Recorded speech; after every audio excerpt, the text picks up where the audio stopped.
Bonjour à tous et bienvenue dans ce nouveau point littérature. Je sais que ça fait longtemps, même très longtemps, mais on va dire que par ici on n'a pas trop passé une bonne année 2025, mais bon ça va, j'ai l'impression que c'est pour tout le monde comme ça. J'ai malheureusement aussi eu une grosse coupure d'imagination et j'ai pas été hyper inspirée pour vous présenter des sujets de vidéos qui m'intéressaient, parce que au-delà de produire des vidéos qui vous plaisent, il fallait aussi des sujets qui me plaisent. Toujours est-il que comme chaque année, je me suis rendue au Salon du Livre et de la Presse Jeunesse de Montreuil. Cette année c'était du 26 au 1er décembre et je m'y suis rendue le jeudi 27 très exactement. Et on peut dire une chose, c'est que j'y suis pas restée hyper longtemps. Déjà parce que mon taux de sociabilisation, il en pouvait plus. Et contrairement à l'année dernière, je ne m'y suis pas rendue uniquement pour perdre de l'argent, mais je m'y suis rendue aussi pour apprendre 2-3 petits trucs. Et cette année, j'ai pu en apprendre plus sur les livres adaptés. Alors c'est parti, on va parler de sujets qui sont très peu évoqués sur la place publique.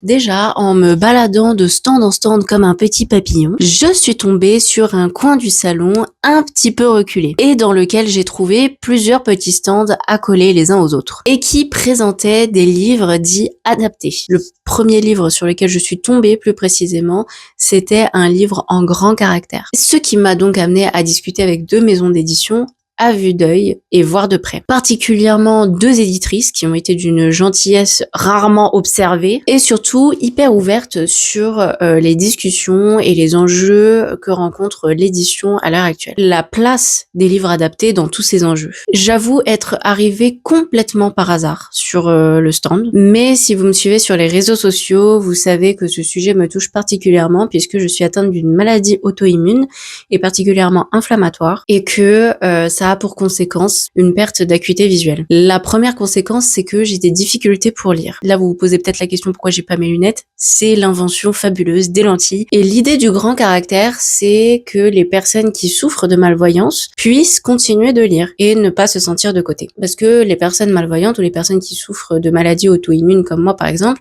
ça représente aussi une certaine souffrance, à la fois physique et morale. Je suis donc d'abord passée sur le stand des éditions Voir de Près qui m'ont donc présenté leurs différents catalogues et surtout des catalogues jeunesse. Un pan de l'édition jeunesse qui est assez rare puisqu'elle est reliée à l'école et en fait c'est la présentation des livres qui sont demandés au bac en version grand caractère. Et ça je trouvais ça vraiment cool. Parce que déjà pour les jeunes qui passent leur bac, enfin je veux dire déjà passer son bac c'est hyper stressant, mais en plus si vous avez un handicap et que vous sentez que vous êtes en difficulté, ça représente quand même une source de stress plus forte et quelque part avoir accès à ces livres en grand caractère pour passer ces examens, c'est aussi un signe d'égalité. Et au-delà du champ scolaire, on retrouve quasiment tous les domaines éditoriaux. On retrouve des auteurs contemporains, classiques, des auteurs de romans policiers, de thrillers, etc. Par, évidemment, les livres young adult. Mais bon, peut-être un jour, qui sait. J'ai même pu avoir plusieurs catalogues, dont le livre jeunesse, mais également le livre destiné aux personnes dites adultes. Et dedans, on retrouve différentes tailles de police, mais également les différentes typographies utilisées. Bah écoutez, attendez, je vais vous prendre un catalogue. Donc ce sont 2 gros catalogues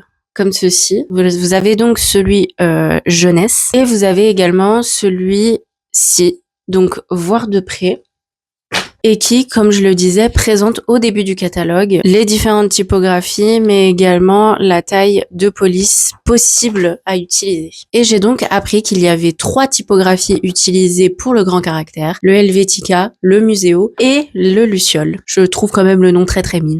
Et non, contrairement aux idées reçues, l'Arial n'est pas la typographie la plus efficace et la plus adaptée pour ce genre de livre. Vous avez donc dans ce magazine la présentation de plusieurs titres, mais un a retenu mon attention. C'est un titre qui est paru chez À Vue d'Œil, qui s'appelle Les recettes de Catherine, qui est sorti en octobre 2025, et c'est, je pense, le seul livre de cuisine en grand caractère que j'ai vu de ma vie. Après, pour être honnête, j'ai pas trouvé le prix. Et du coup, le catalogue que je viens de vous montrer, À Vue d'Œil, c'est exactement pareil que Voir de Près. Il y a également des livres de poésie, des essais. Il y a aussi des livres de santé et bien-être en grand caractère dans ces magazines-là. Et je trouve que malheureusement, on ne donne pas assez de visibilité à ces éditeurs-là, parce que c'est vrai que dans le paysage éditorial, on voit souvent les mêmes, on voit souvent les gros, on vous parle pas mal de tel genre ou tel genre, mais on parle beaucoup moins des livres adaptés. Et beaucoup de maisons d'édition que l'on voit assez fréquemment dans le paysage éditorial, je parle vraiment des grandes maisons, proposent des livres qu'elles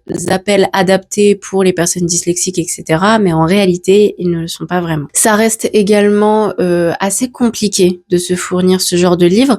Il y a une seule librairie qui est vraiment spécialisée là-dedans, qui s'appelle très facilement la librairie des grands caractères, qui propose du coup des livres adaptés. C'est la seule à Paris. Et je veux dire, hormis ce moyen-là et Internet, il n'y a pas réellement de moyens de se fournir ce genre de livres. Et ça a donc été pour moi une très très belle découverte, puisque par la même occasion, j'ai découvert les éditeurs atypiques, qui est donc un collectif de plusieurs éditeurs qui produisent des livres adaptés. Donc, vous avez À Vue d'œil, vous avez Voir de près, et vous avez également Kilema Édition, et vous en avez d'autres. Alors évidemment, je n'ai pas été recherchée et c'est grave la honte. Et en fait, ce collectif, il explique dans les magazines que je viens de vous proposer juste là, et en fait, ils expliquent réellement les différents types de livres adaptés qui existent. Et c'est super intéressant. Donc, vous avez le grand caractère, mais vous avez également le braille. Vous avez des livres en pictogramme, vous avez des livres en falque, faciles à lire et à comprendre. Vous avez également des livres tactiles qui sont faits pour être manipulés, pour être touchés, et vous avez des livres adaptés pour les dyslexiques. Et je vous avoue que j'ai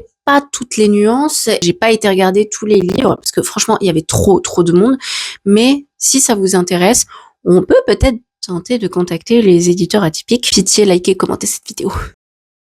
Il y a cependant une différence que j'ai pris le temps d'observer et de comprendre durant cette matinée de festival. Ça a été la différence entre le facile à lire et à comprendre, et donc le FALC, et le FAL, le facile à lire. Parce que j'ai eu l'opportunité de pouvoir assister à une conférence qui traitait du facile à lire, de ses enjeux, de ce que c'était le facile à lire, de ce que ça représente sur le territoire. Le FAL, facile à lire, est un dispositif mis en place pour faciliter la lecture envers un public qui s'est éloigné de la lecture pour diverses raisons. Le facile à lire et à comprendre, donc le FALC, c'est une mise en page, une typographie, un jeu de couleurs qui permettent de faciliter la lecture pour un public souffrant d'un handicap. Ce qui n'est donc pas du tout la même chose. Le facile à lire, si vous n'arrivez pas bien à saisir ce que c'est, je vous invite donc à aller lire le guide du facile à lire qui est disponible gratuitement sur Internet. Mais dedans, on y retrouve plusieurs informations et notamment comment le facile à lire est arrivé en France. Il est d'abord apparu au Canada et en France, plus particulièrement en Bretagne en 2014. Et ça s'est étendu par la suite au-delà de la Bretagne. Mais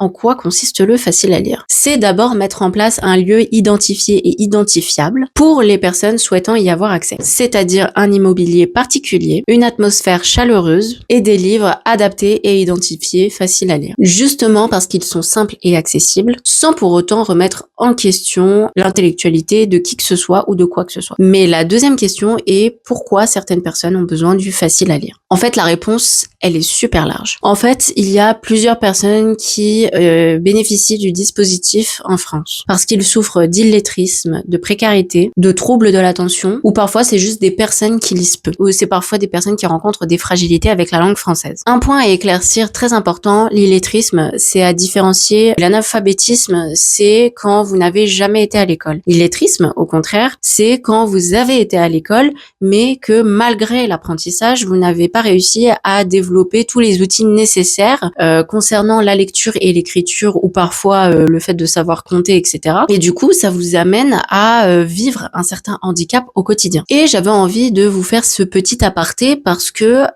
l'un des partenaires principaux du ministère de la Culture concernant le facile à lire, c'est l'Agence nationale de lutte contre l'illettrisme. Selon le rapport réalisé par cette même agence, 11% des jeunes sont en forte difficulté dans les connaissances de base. Et là, on est sur une étude qui touche les 18-29 ans. Et sur cette même tranche d'âge, un tiers des jeunes n'utilisent pas les outils numériques et ne réalisent pas en fait les démarches numériques parce qu'ils rencontrent justement un handicap à pouvoir lire et écrire correctement. Cela représente un jeune sur 20 qui est considéré comme étant en situation d'illettrisme. Dans les territoires d'outre-mer, c'est 2,3 fois plus de jeunes qui sont concernés par cette situation. Donc tout ce qui est mis en place par rapport au facile à lire de la part de ces agences, ça permet à ces personnes qui ont ce rejet, cette appréhension de la lecture, de pouvoir trouver un endroit bienveillant. C'est aussi déconstruire l'idée et la liaison qu'ils ont entre la lecture lecture et l'école, puisque c'est l'endroit où on apprend à lire et à écrire, parce que c'est souvent associé à quelque chose de négatif, parfois anxiogène et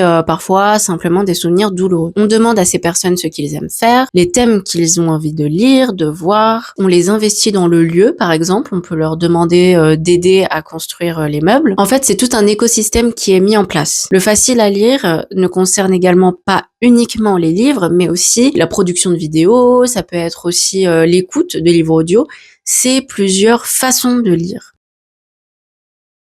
C'était une petite vidéo information, prévention, parce que tous ces chiffres-là m'ont fait un peu tourner la tête.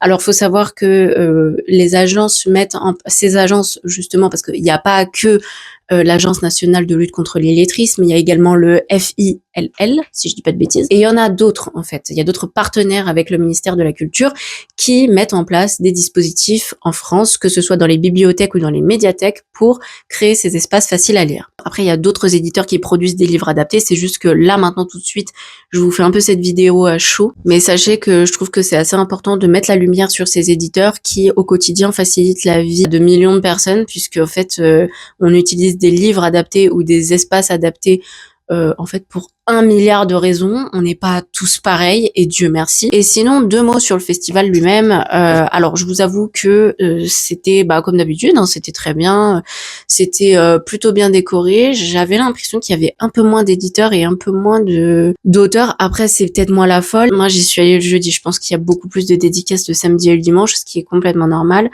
Il y avait aussi beaucoup, et je dis beaucoup, de groupes scolaires. Et je vous avoue qu'en fait, les groupes scolaires, c'est pas grave. Je n'ai rien contre les enfants. Ils peuvent exister et vivre sur l'espace public. Surtout que c'est un festival du livre jeunesse. Donc c'est tout à fait normal qu'ils soient là. C'est juste qu'en fait, ils arrêtaient pas d'hurler dans mes oreilles et que comme j'ai pas eu d'interaction sociale depuis fort longtemps, disons que pour moi, ça a été un peu une souffrance. Donc c'est pour ça que je me suis barrée à 14h30. Mais maintenant que j'ai eu mon moment où j'ai pu râler, enfin voilà, j'ai quand même perdu de l'argent, j'ai quand même acheté des petites choses sympas.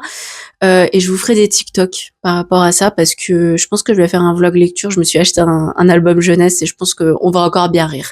En attendant, n'hésitez pas à aller me suivre sur les réseaux sociaux, n'hésitez pas à aller checker les sites internet des éditeurs atypiques. Et en fait, je trouve que c'est des enjeux qui sont hyper importants dans notre société et dont on parle pas forcément. Enfin voilà, en attendant, je vous fais de très gros bisous et je vous dis à la prochaine pour une nouvelle vidéo.